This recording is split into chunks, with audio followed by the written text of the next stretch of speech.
오늘날 우리에게 일용할 양식을 주옵시고 Give us this day our daily bread. 오늘 우리에게 우리가 먹을 하루치의 양식을 주옵시고 이런 뜻입니다. 오늘 네 번째 설교이고요, 주기도문의 세 번째 페티션입니다. 이 주기도문의 세 번째 간구를 이해하기 위해서 우리가 인정하고 깨달아야 될 것이 하나 있는데요, 그것은 내 것은 없다는, 나에게 맡기신 하나님의 것이 있을 뿐이라는 그런 사실을 먼저 인정을 해야만 합니다. 역대상 29장 14절에 보면 다윗이 하나님께 성전 건축을 위하여 드리면서 그가 하나님을 송축한 그런 내용이 나와 있습니다. 14절에 보면 나와 나의 백성이 무시관대 이처럼 즐거운 마음으로 드릴 힘이 있었나이까. 모든 것이 주께로 말미암아 싸우니 우리가 주의 손에서 받은 것으로 주께 드렸을 뿐이니이다.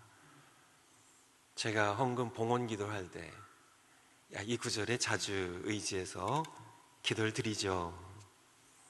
우리가 주님께 드렸는데, 즐거운 마음으로 드렸는데 그것이 사실 우리의 것이 아니라 주님께서 우리에게 주신 것을 주의 손으로 해서 받은 것으로 주께 다시 돌려드렸을 뿐이니이다는 11절부터 보면 광대하심도 권능, 영광, 이김, 위엄 다 주님 것이고 주권도 주님의 것이고 12절에 부와 귀도 주님의 것이고 주님께로부터 옴을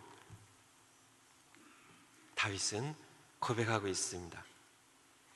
욥기에 보면 욥이 그의 모든 재산을 다 잃었어요. 그리고 그의 자녀들도 모두 잃었습니다. 그때 1장 21절에 보면 가로되 내가 모태에서 적신이 나와 싸운즉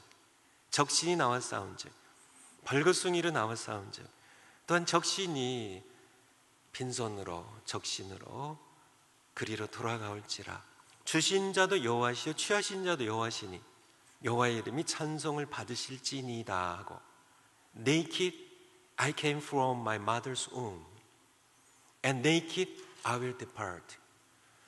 내가 벌거숭이로요 빈손으로요 아무것도 가지 않고 모태에서 나왔고 또한 떠나가는 The Lord gave, 여호와께서 주시고요, and the Lord has taken away, 그분이 가져가셨기 때문에, 그분의 것을 그분이 가져가셨기 때문에 그분의 이름이 찬송을 받으실지어다 하고 이렇게 찬송하는, 자신의 것이었던 것처럼 내 것이었는데 하나님 왜 빼앗아 가셨습니까?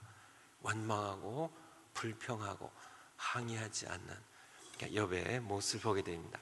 신약 성경에서 디모데전서 6장 7절 말씀, 디모데전서 6장 7절 말씀 잘 아신 말씀이에요.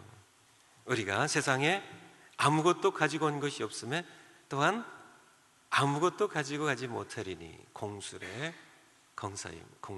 공수가입니다. 두 번째, 우리는 빈손으로 와서 하나님의 것을 누리다가 빈손으로 떠나는 그런 애 뭐가 들어갈까요? 나그네입니다. 나그네 아시죠? 우리는 빈손으로 왔습니다. 여러분 지금 사신 집 누구 거예요? 입고 오신 옷 누구 거예요? 안경 누구 거예요? 아침 드셨으면요 그 양식 누구 거예요? 하나님의 것이, 그분이 창조하신 겁니다. 여러분의 몸도 그분의 것이에요. 생명도 그분이 주신 그분의 것이에요. 우린 빈손으로 왔다가 그분의 것을, 여러분이 소유한 것이 100가지면 1000가지면 그 모든 것이 전부 999개만 한 것이 아니라 1000개 모두 하나님의 것입니다. 그분의 것을 누리다가 또 다 놓고 떠나는 계기요 나그네입니다. 세 번째, 이 간구는 일용할 양식을 하루하루 하나님께 의지하는 순례자의, 우리 나그네 중에도 우리는 하늘 번향을 향해 나가는 순례자로서의 나그네죠. 그래서 순례자의 기도입니다. 하루하루 일용할 양식을요. 네 번째, 누가 벌어왔고 내게 얼마만큼의 곡식과 재물이 창고에 냉장고에 가득 차 있든지 상관없이 우리는 공중의 새와 들의 백합화처럼 우리 창조자 하나님께로부터 날마다 일용할 양식을 공급받고 살고 있는 것입니다. 그것이 잘 이해가 되시나요? 여러분의 쌀통에 쌀이 얼마가 있으신가요? 한 달 먹으실 수 있나요? 6개월 먹으실 수 있나요? 양식이 얼마가 있든지, 누가 벌어왔든지요, 남편이 벌어왔든지, 남편과 아내가 함께 벌어왔든지, 자식들이 벌어왔든지 상관없이요, 상관없이 얼마나 양식이 쌓여있는지 상관없이 그것은 하나님의 것이고요. 우리는 그렇게 하나님께서 참 내게 하루치의 양식을, 일용할 양식을 우리는 날마다 공급받으며 살아간다는 것입니다. 아마 믿지 않는 남편이 있어서 항의를 할지 모릅니다. 아내가 아이들 데리고 교회 이제 다녀서 아이들이 이제 기도할 때, 이제 밥 먹을 때요, 하나님 아버지 이렇게 맛있는 밥 주시고 반찬 주셔서 감사합니다 하고 하나님께 기도하면 믿지 않는 남편이 내가 벌어왔는데 지금 누구한테 지금 감사하는 거냐고, 지금 아마 믿지 않는 그런 남편이나 아버지 계시면 아마 역정을 내실 수 있습니다. 그래서 다섯 번째를 제가 여기다 집어넣었어요. 어리석은 부자가 말합니다. 누가복음 12장이에요. 누가복음 12장에 보면 어리석은 부자이가 나옵니다. 보면은 어리석은 부자가 그렇게 얘기를 하죠. 18절에 보면 또 가로되 내가 이렇게 하리라. 내 곡간을 헐고 더 크게 짓고 내 모든 곡식과 물건을 거기 쌓아두리라. 내가 거뒀고 내 창고에다가 내가 추수한 내 곡식과 내 물건들을 내 곡간에다가 내가 저장하고 여러 해를 내가 쓰겠다. 내 영혼아 즐기고 즐기자. 그런 그에게 하나님께서 물으십니다. 내가 오늘 밤에 내 영혼을 도로 찾으리니 그것들이 내 것이냐고요. 그것이 내 것으로 생각했던 그것이 과연 너의 것이냐고요. 바로 하나님의 질문입니다. 그는 착각 속에 살았어요. 착각 속에 살았어요. 누가 벌어왔건, 누가 추수를 거두었건, 내 창고를 크게 짓고 거기에 얼마의 곡식이 쌓여있건 그것은 내 것이 아니에요. 우리는 적신으로 왔고 적신으로 돌아갑니다. 아무것도 가져오지 않았고 아무것도 가져가지 않아요. 이것이 먼저 우리가 깨달아야만 비로소 예수님께서 주기도문으로 우리 가르쳐 주신 세 번째 강구가 이제 들어오기 시작합니다. 이것이 없이는 안 돼요. 이것이 먼저 깨달아야만 합니다. 착각 속에 살아간 사람들이 또 있어요. 다른 예로, 물론 많이 있지만은 성경에서 예를 좀 찾아봤습니다. 지난주에도 다니엘서 2장을 보았기 때문에요. 나라의 임하옵시며 참 왕이신 하나님의 주권적인 통치가 참 내 삶 가운데 임하옵시며 어떻게 해요? 하나님 아버지의 뜻이, 그분의 뜻이, 왕 되신 그분의 뜻이 하늘에서 이루는 것 같이 땅에, 내 가정에, 내 교회, 참 우리 교회, 참 내가 살아가는 이 세상에 나를 통하여 임함으로요. 오늘도 다니엘서 4장을 보면요, 다니엘서 4장에 보면 다시 느부갓네살이 바벨로니아 제국의 왕이죠. 그가 꿈을 또 두 번째 꿈을 꿔요. 첫 번째 꿈은 지난주에 말씀드렸고요. 꿈을 꿉니다. 4장에, 다니엘서 4장입니다. 5절에 보면 좀 짧게 하기 위해서 한 꿈을 꾸고, 근데 꿈이 예사로운 꿈이 아니었어요. 그래서 그가 그로 인하여, 그 꿈을 인하여 두려워하였다고요. 번민하였다고요. 하지만은 아무도 그 꿈을 해석할 수 없었고요. 그래서 다니엘을 불러들이죠. 그래서 다니엘에게 꿈을 얘기해 줍니다. 내가 침상에서 내 속으로 받은 이상이 이러하니 10절입니다. 내가 본즉 땅의 중앙에 한 나무가 하나 있는데요, 그 나무가 크게 자라고 견고해지고 하늘에 닿을 만큼, 땅끝에서 보일 만큼, 잎사귀가 아름답고 열매가 많고 참 만면의 식물이 될 만큼 참 들짐승과 새들이 깃들이는 그러한 거대한 나무가 됩니다. 그런데 13절에 보니까 내가 이어지는, 꿈이 이어지는, 이상이 이어지는, 환상이 이어지는 그런 내용입니다. 침상에서 뇌 속으로 받은 이 이상 가운데 다시 장면이 바뀌어서요, 한 순찰자, 한 거룩한 자가 하늘에서 내려왔어요. 그가 소리질러 외치고 그 나무를, 그 거대한 나무를 베어버렸다는 얘기입니다. 15절에 그러나 그 뿌리에 그루터기를 땅에 남겨두었다고요.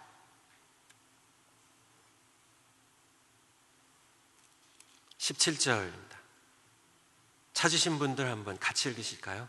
시작. 이는 순찰자들의 명령대로요, 거룩한 자들의 말대로니 곧 인생으로 지극히 높으신 자가 인간 나를 다스리시며 자기의 뜻대로 그것을 누구에게 주시며 또 지극히 천한 자로 그 위에 세우시는 줄을 알게 하려 함이니라 하였느니라.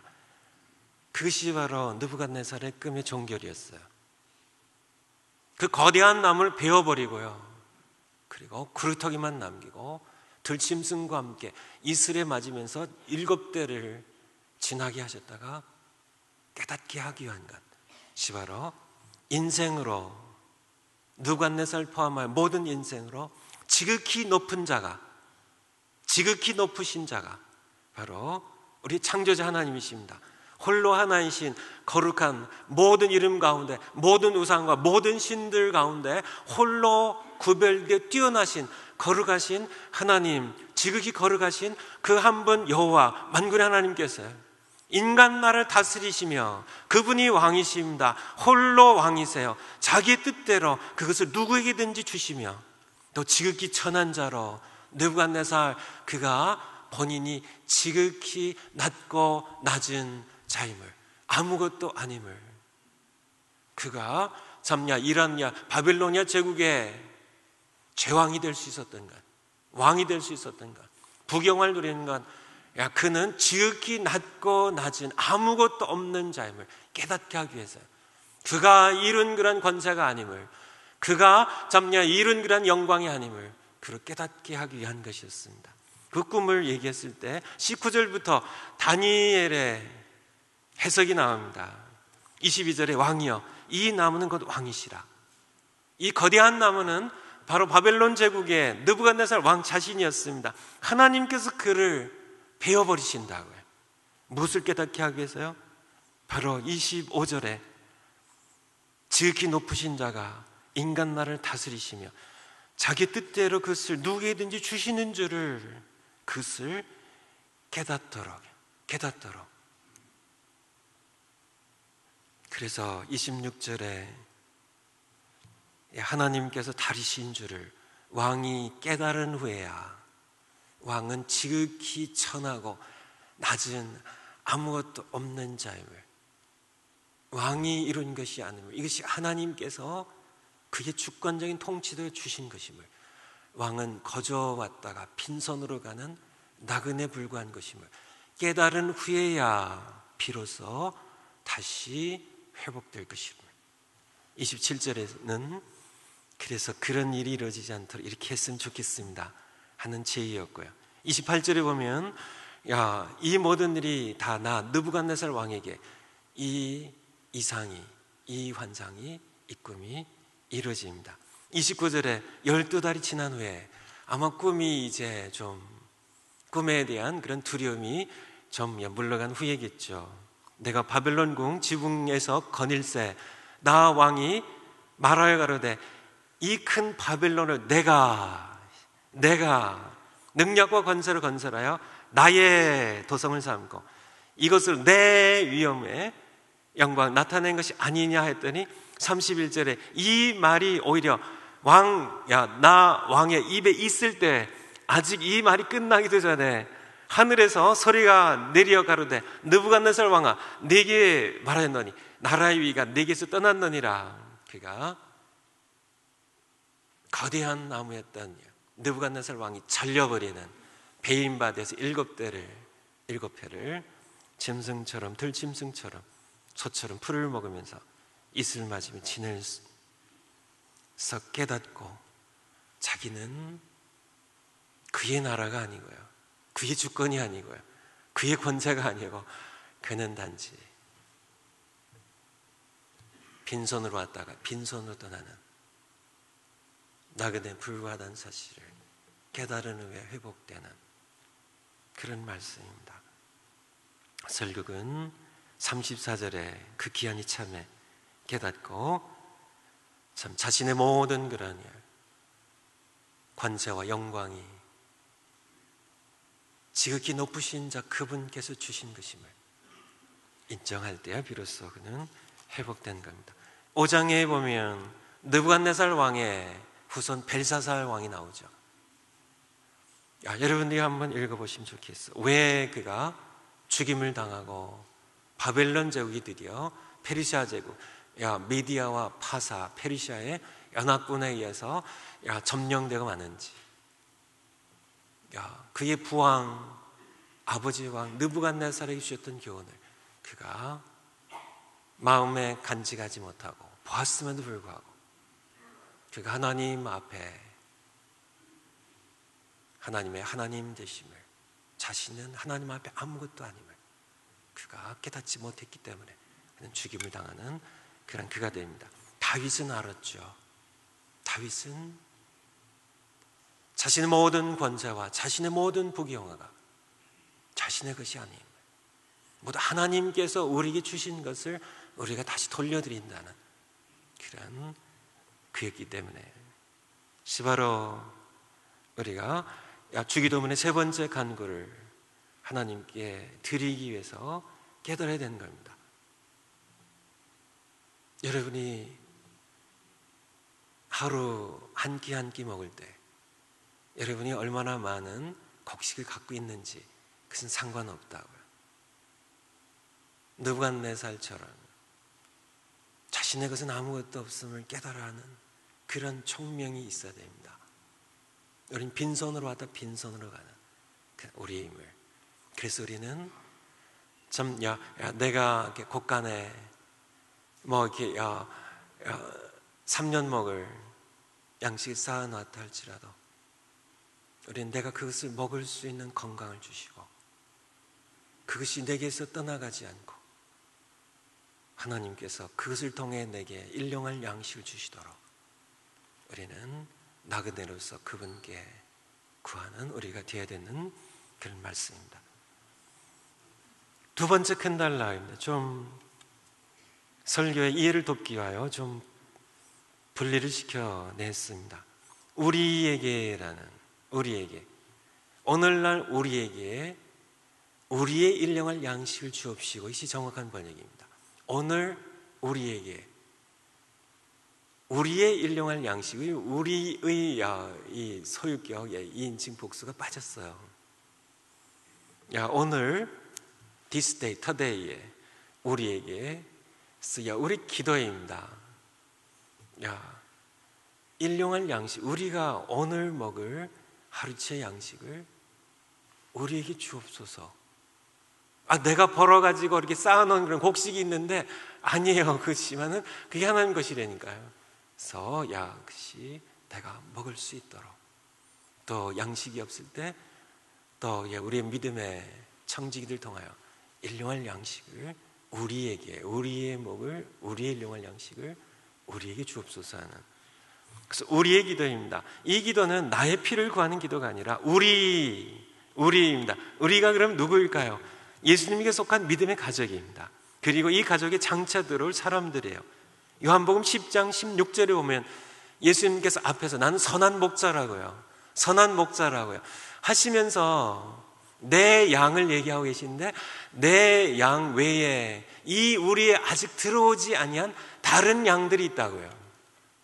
그래서 바로 그 당시로 얘기한다면 이방인으로서 들어올 양들을 언급하신 말씀이지만, 오늘날로 적용한다면 이미 들어와 있는 양들, 믿음의 가족들과 함께 이제 앞으로 들어와야 할 예수님께서 요한복음 17장에서 이들만을 위해 기도한 것이 아니라 이들의 말을 인하여, 이들의 증거를 인하여 나를 믿을 사람들 위해서 기도하신다 하신 말씀처럼 우리의 증거를 통하여 하나님의 백성으로, 예수님의 가족으로 들어올 사람들 포함한 것이 바로 우리예요.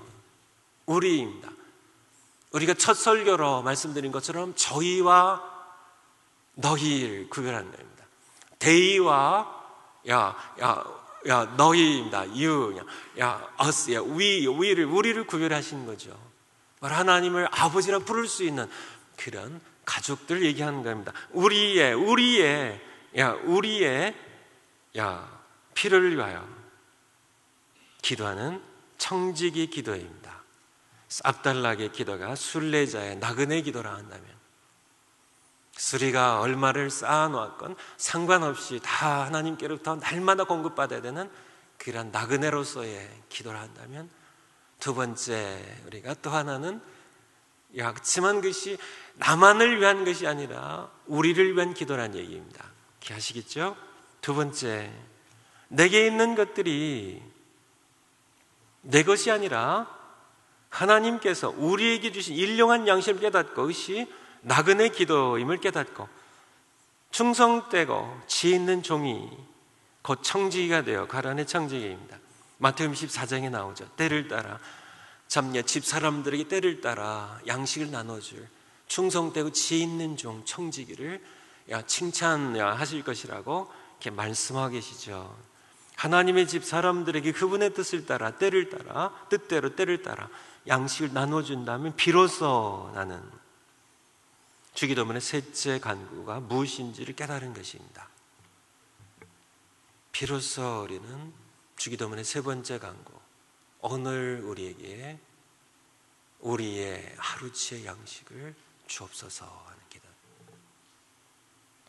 우리의 기도입니다.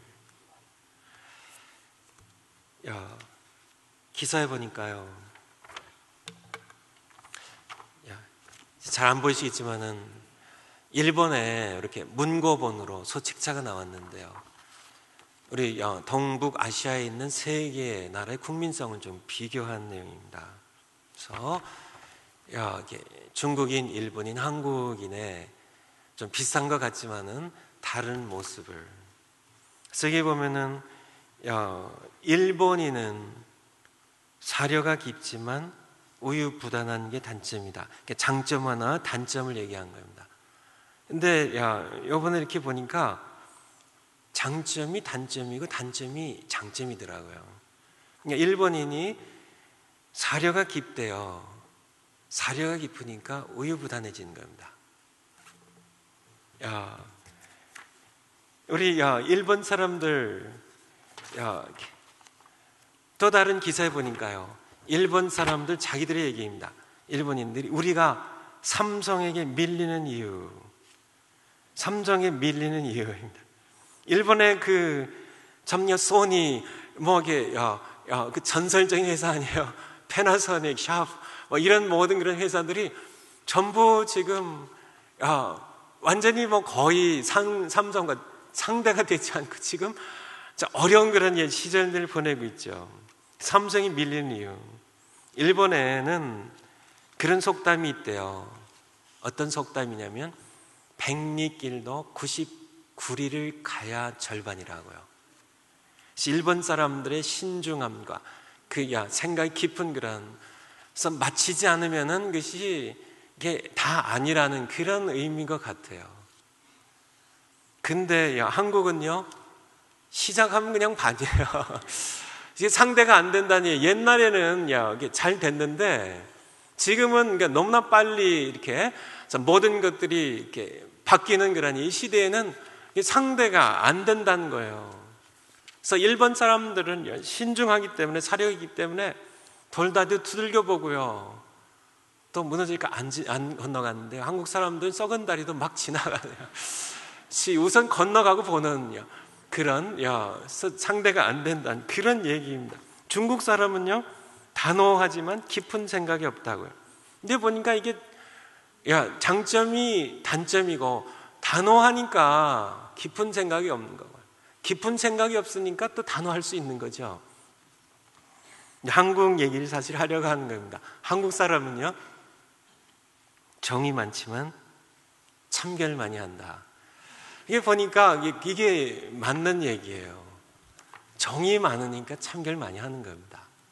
그쵸?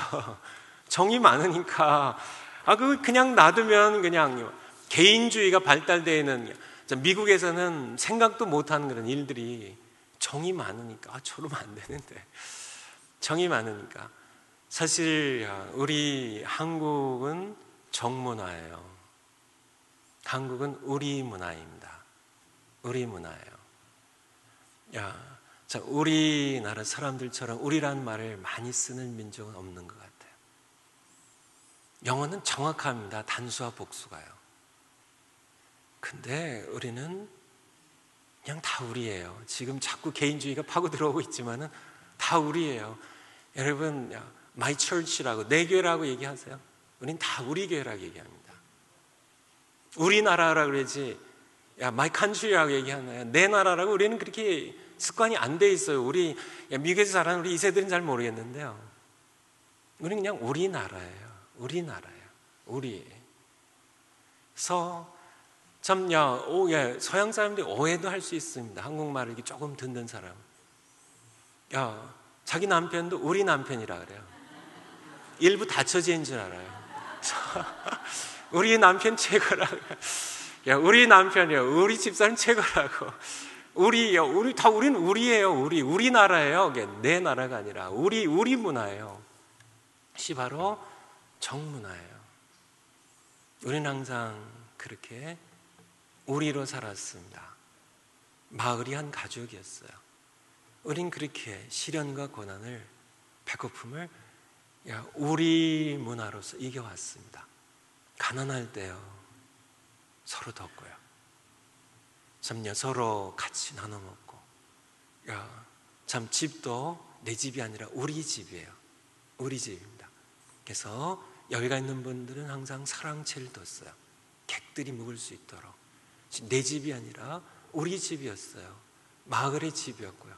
같이 지내고 같이 살아갔던 그 당시 우리 문화입니다. 개인주의의 문화가 아니라, 나의 문화가 아니라 우리의 문화였어요.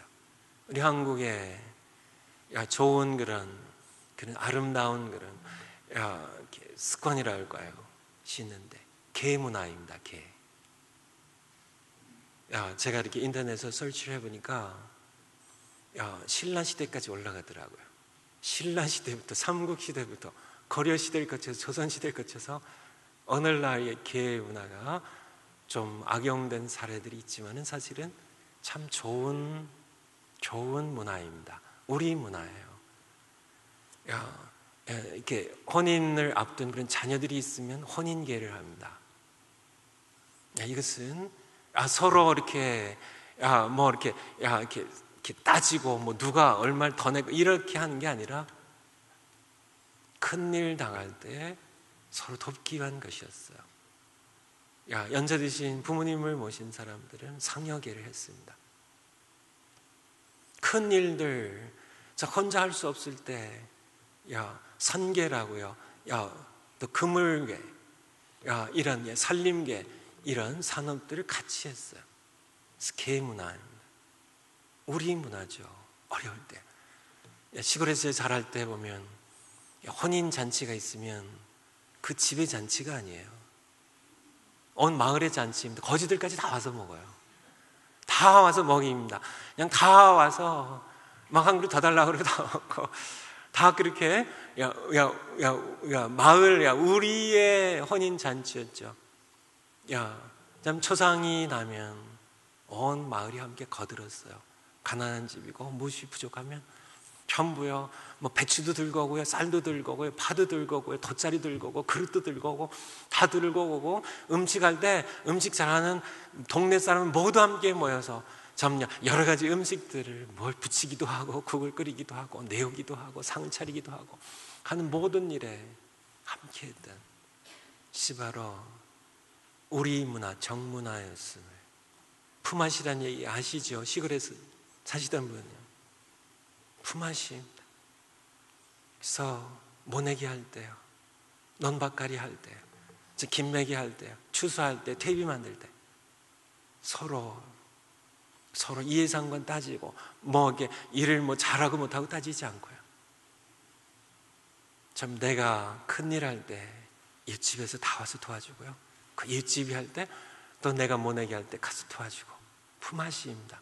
서로 돈으로 따지지 않고요. 자, 노동의 가치를 계산하지 않고. 이것이 바로 우리 문화예요. 우리 기독교 신앙이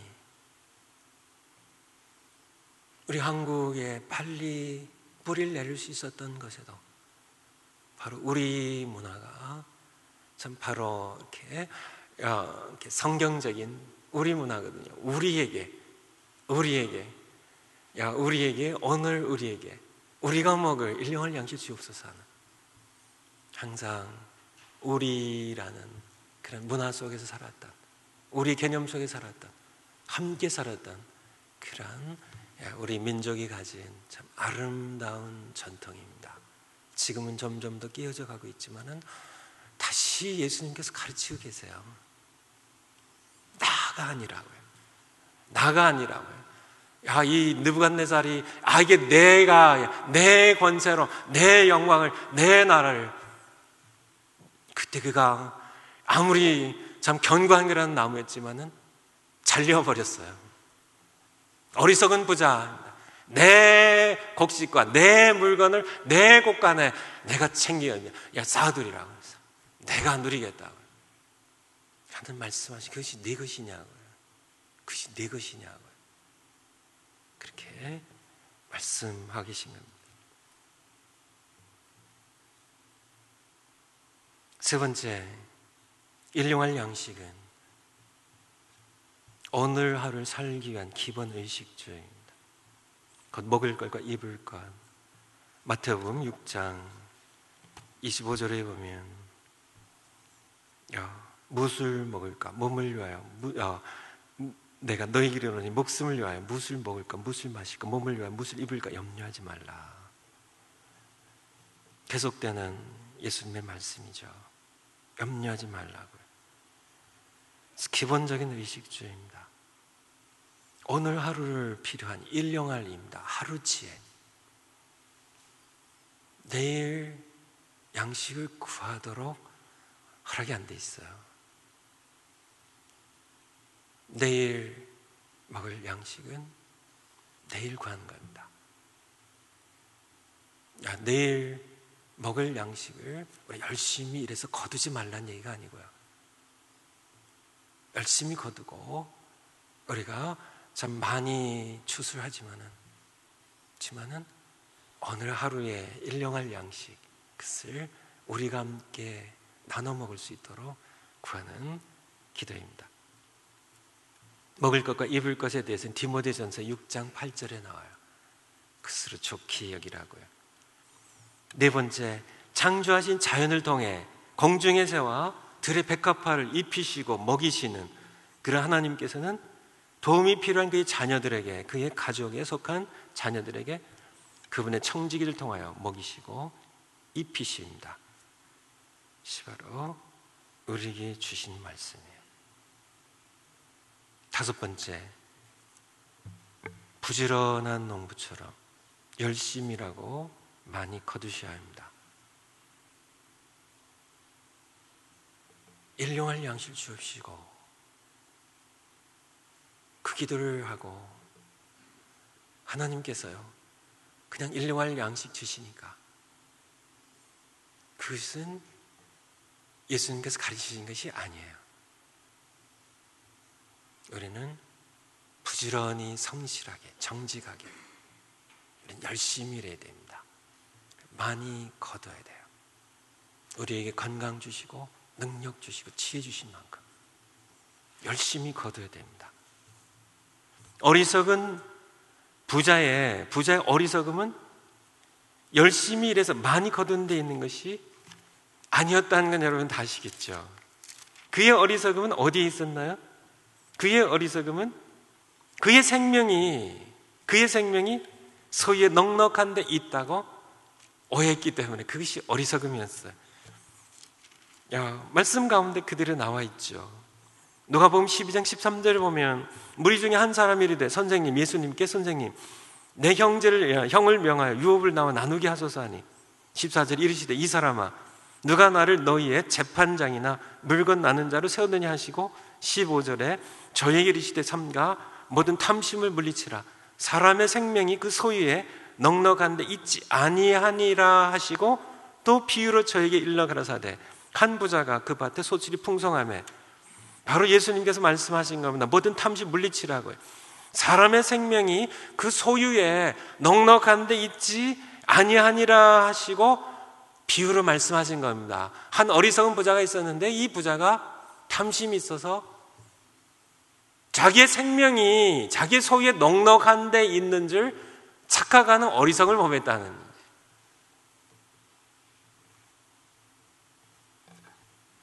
여섯 번째, 이런 불의 사람들은 예수님께서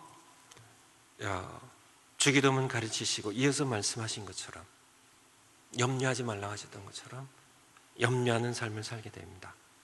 자신의 생명이 소유에 넉넉한 데 있다고 그렇게 참 생각하는 사람들 당연히 염려하게 되죠. 그렇죠? 염려하게 됩니다.